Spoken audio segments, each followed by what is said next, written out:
There's no doubt that one of the reasons the church flourished in its infancy was the boldness they had to proclaim. That's undeniable. You ever read Acts and you're like, man, God, why don't you do those things again? And thousands were added to the congregation that day. People were coming to faith and being baptized. Man, God, something amazing was happening in Acts chapters 1 through 7. You know why? Because they shared the gospel. You ever wonder why maybe we're not seen? Because maybe we aren't sharing. I think sometimes we assume God just saves people without the proclamation and the obedience of the believers. We have to be honest, church. Maybe the reason people aren't getting saved is because we're not proclaiming the gospel. Is that fair? I think that's fair. If you ever wonder why you aren't seeing lives transformed by the gospel, you should ask yourself this question. When was the last time I shared the gospel? If you're bold enough, write it down.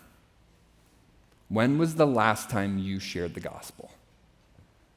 We love to pass the buck. Well, if other people would just share the gospel. When was the last time you shared the gospel to somebody who's not a believer? I think you don't want to write that answer down right now because it's convicting. Is that fair to say? Why were thousands of people coming to Christ in the early church? Because they were sharing the gospel. It's a one-on-one correlation. Proclamation leads to conversion. God saves, but he's given you a duty. Open your mouth. Is it fair to say we're selfish? I think it is. Let's at least be honest, friends. Most of us aren't as bold about sharing the gospel as we know we should be.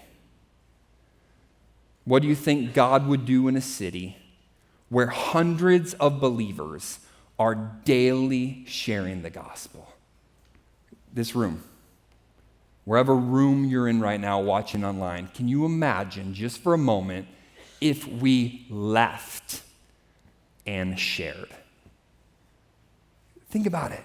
Just let that thought wrestle in your mind for a moment. I don't know how many people are in this room. It's a lot.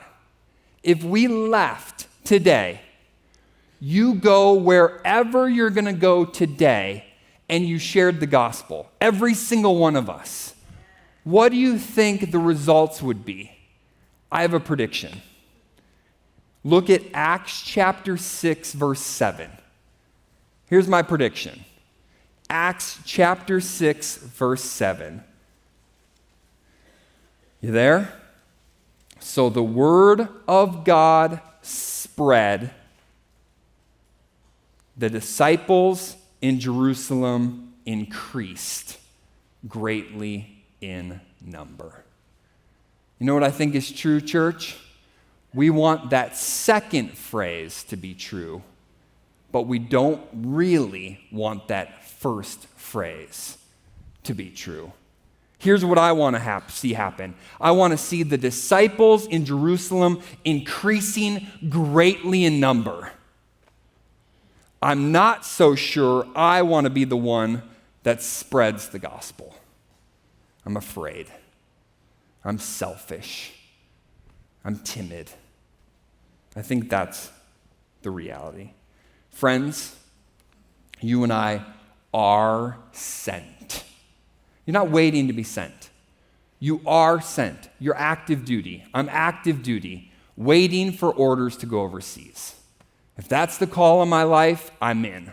100% I'm in. But I'm not waiting to be a gospel proclamator. I'm not waiting to be bold. I'm not waiting to share the gospel with those who need Jesus. I'm actively doing it, waiting to be sent. I think we need to live that way.